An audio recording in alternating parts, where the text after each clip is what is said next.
This recount push, for people who haven't been following it, what's behind it? Well, I think it's hard to know exactly what Jill Stein's motivation is, but obviously she's trying to get some recounts done in these three big battleground states. She's asked people to make donations to her. She's raised, looks like about $4 million already, or close to $4 million to do these recounts. Not clear whether those would go forward, not clear what the results of them would be. And this is something that I think, while there are a lot of Hillary Clinton supporters that would like to see recounts, not something that you're seeing really taken on by the sort of official Hillary Clinton world. Donald Trump, Kevin, was criticized for saying he would wait and see on whether he would challenge election results during the election, obviously. Is there any upside for Hillary Clinton weighing in on this?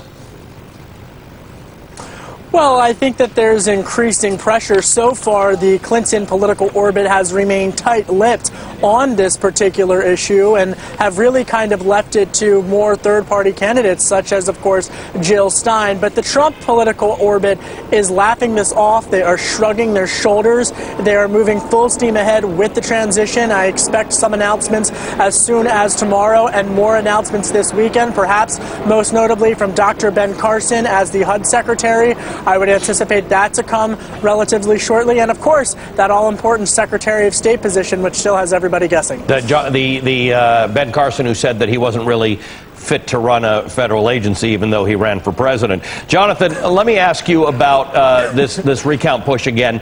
It's on the, it's coming on the back of a team of computer scientists and activists asking if the election had been hacked due to the disparity in the results of electronic versus paper ballots as it related to the votes that came in those battleground states. Is there any validity to this issue? I mean, people are coming out saying there's absolutely no chance this election was hacked, but the disparity does seem unusual. Well, I think that what they've found is what they say is sort of a statistically significant variance between what they're seeing in the electronic and the paper ballots in counties that they've been able to look at, and they'd like to be able to look at all the counties to see if that holds up. I think that there are a lot of things that would go into that, into trying to determine whether there was some sort of foul play involved here. There's no suggestion from the federal government that they believe that these election systems were actually hacked or anything like that. In terms of like a cyber attack from a foreign entity or even a domestic entity. So I think you're a long way from this being something that anybody would have to worry about in terms of the Trump team. And obviously, they think it's pretty funny that there are people on the left and Democrats that think that this could turn out to be an election changer. But I think it's something to keep an eye on. But maybe like just a little bit, kind of keep an eye on. Okay, well, just a little bit. Kevin, Democrats got this battle going on for the leadership of for the DNC chair, Keith Ellison. Some people asking for Joe Biden. It's kind of funny. The Democratic National Committee is 400, 500 members. It's a small organization that sort of speaks to why a lot of people just don't like these political parties, because it's a whole bunch of fighting about who's going to lead this small group of people. Seems to me a distraction that the Democratic Party doesn't need right now.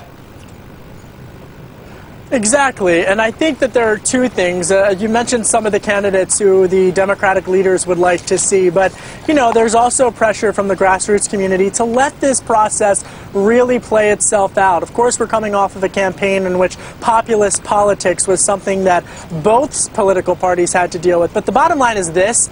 I would be carefully watching how the Bernie Sanders socialist, more Elizabeth Warren wing of the Democratic Party really goes after the Obama wing of the Democratic Party, because both political spheres are going to be jockeying for positioning in terms of the future of the party. And what you're watching right now unfold with the criticism of a recount is really arguably laying the groundwork, if you will, for an argument to be made that President-elect Trump does not have as much of a mandate in governing. And that, I think, is more of an issue in terms of governing for the first term, particularly the first quarter of 2017, as we move forward with the different positionings between, again, Sanders, Obama, and whether or not the Republicans have a mandate in that first quarter of 2017.